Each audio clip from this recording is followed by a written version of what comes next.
Cinema synopses. Spoiler alert! Tony Stark recalls a New Year's Eve party in 1999 where he meets scientist Maya Hansen. Because I also want to see your research. The inventor of Extremis, an experimental regenerative treatment intended to allow recovery from crippling injuries. Disabled scientist Aldrich Killian I'm a big fan of your work. offers them a place in his company, Advanced idea mechanics. but Stark rejects the offer, humiliating Killian. I'll see you up on the roof in 5 minutes. Years later, months after the Battle of New York, Stark's experiences during the alien invasion are giving him panic attacks.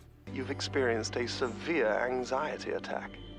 Restless, he has built several dozen Iron Man suits, And my suits, they're part of me. creating friction with his girlfriend, Pepper Potts. I got a seat downstairs. Tinker with that. Meanwhile, a string of bombings by a terrorist known only as the Mandarin has left intelligence agencies bewildered by a lack of forensic evidence. You don't know where I am, and you'll never see me coming. Stark's security chief, Happy Hogan, is badly injured in a Mandarin attack, causing Stark to issue a televised threat to the Mandarin, I know you're a coward, so I've decided that you just died, pal. who responds by destroying Stark's home with helicopter gunships. Do we need to worry about that?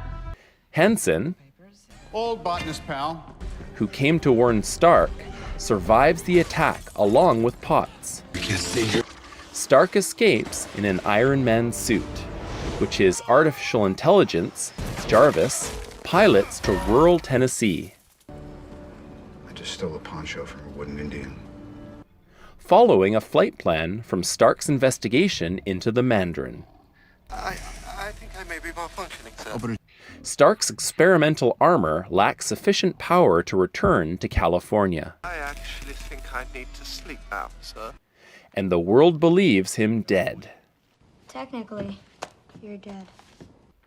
Teaming with Harley, a precocious 10-year-old boy, Oh my god! Is that Iron Man? Stark investigates the remains of a local explosion bearing the hallmarks of a Mandarin attack.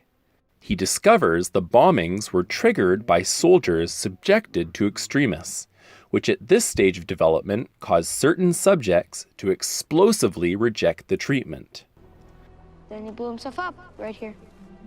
After veterans started exploding, these explosions were falsely attributed to a terrorist plot in order to cover up Extremis' flaws.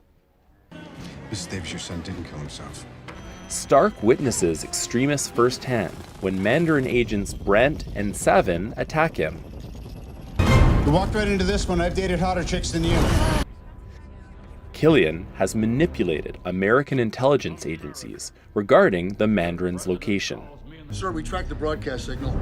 luring James Rhodes, the former War Machine, now rebranded as the Iron Patriot, into a trap to steal the armor. I've acquired the Patriot armor. With Harley's help, Stark traces the Mandarin to Miami and infiltrates his headquarters using improvised weapons. Where is it? Actually, sir, it's in Miami. Inside, he discovers the Mandarin is actually an English actor named Trevor Slattery, Don't hurt the face, I'm an actor. who says he is oblivious to the actions carried out in his image. He needed someone to take credit for some accidental explosions. Killian, who appropriated Hansen's Extremis research as a cure for his own disability and expanded the program to include injured war veterans, Once misfits, cripples.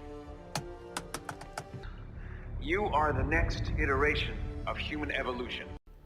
reveals he is the real Mandarin, using Slattery as a cover. There will be nothing. After capturing Stark, No, you're in a dungeon. I'm free to go. Killian shows him Potts, whom he had kidnapped, being subjected to Extremis. Desperation. And if it gives up, the detonation is quite spectacular. in order to gain Stark's aid to fix Extremis's flaws and thus save Potts. Killian kills Hansen when she has a change of heart and tries to stop him. The good news is, a high-level position has just been vacated. You are a maniac.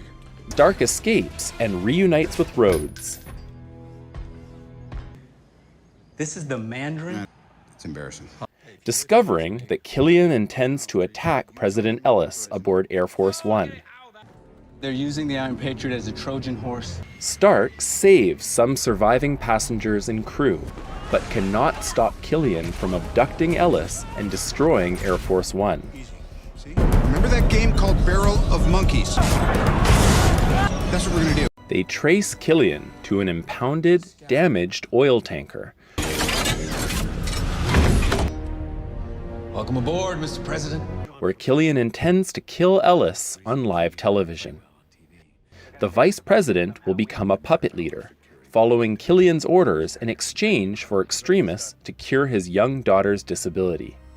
On the platform, Stark goes to save Potts. Sir, I've located Miss Potts. As Rhodes saves the president. You look damn good, Mr. President, but I'm gonna need that suit back.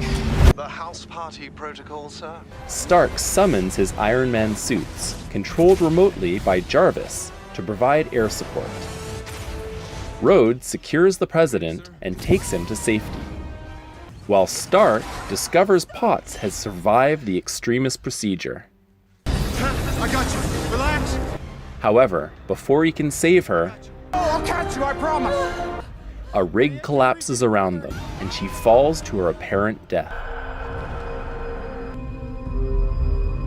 Stark confronts Killian and traps him in an Iron Man suit that self-destructs.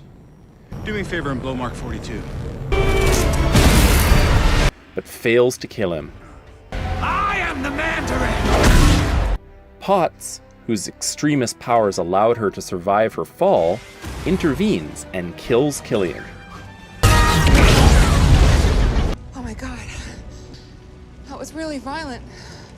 After the battle, Stark orders Jarvis to remotely destroy each Iron Man suit as a sign of his devotion to Potts.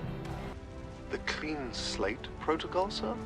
While the Vice President and Slattery are arrested. With Stark's help, Potts' Extremis effects are stabilized. And As promised, I got Pepper sorted out. Stark undergoes surgery to remove the shrapnel embedded near his heart. That was the best sleep I'd had in years. He pitches his obsolete chest arc reactor into the sea, musing he will always be Iron Man. I am Iron Man. In a present-day post-credit scene, Wow. I had no idea you were such a good listener. Stark wakes up Dr. Bruce Banner, who fell asleep listening to his story. Where did I lose you? Elevator in Switzerland. So you heard none of it? I drifted. Keep watching for some fun Easter eggs and trivia from Iron Man 3. In the comics, Ellen Brandt is an agent of AIM, who tried to steal from biochemist Ted Sallis, who turned into the supernatural Man-Thing and burned her face off. In the film, she is just sent in pursuit of Stark. However, she has minor scars on her face in an homage to her comic portrayal.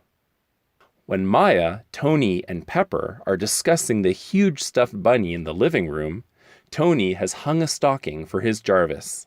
The stocking just so happens to be the same colors as Vision, the android into which Tony and Bruce turn Jarvis in the Avengers Age of Ultron movie. The dragon tattoos on Aldrich Killian's chest are of another Iron Man villain, Fin Fang Foom. When Tony Stark's mansion is being blown up by the Mandarin, and to save Pepper Potts, he sends the Iron Man suit to cover her to rescue her. And then, immediately after, she comes over to rescue him. This is an allusion to the brief period in the comics when Pepper Potts gets her own Iron Man suit and is dubbed Rescue. The character of U.S. President Ellis is named after comic book writer Warren Ellis, who wrote the 2005 Iron Man story arc Extremis, which this movie is based on. Iron Man creator Stan Lee does his usual Marvel cameo as a beauty pageant judge. Released in 2013, this film marks the 50th anniversary of Iron Man.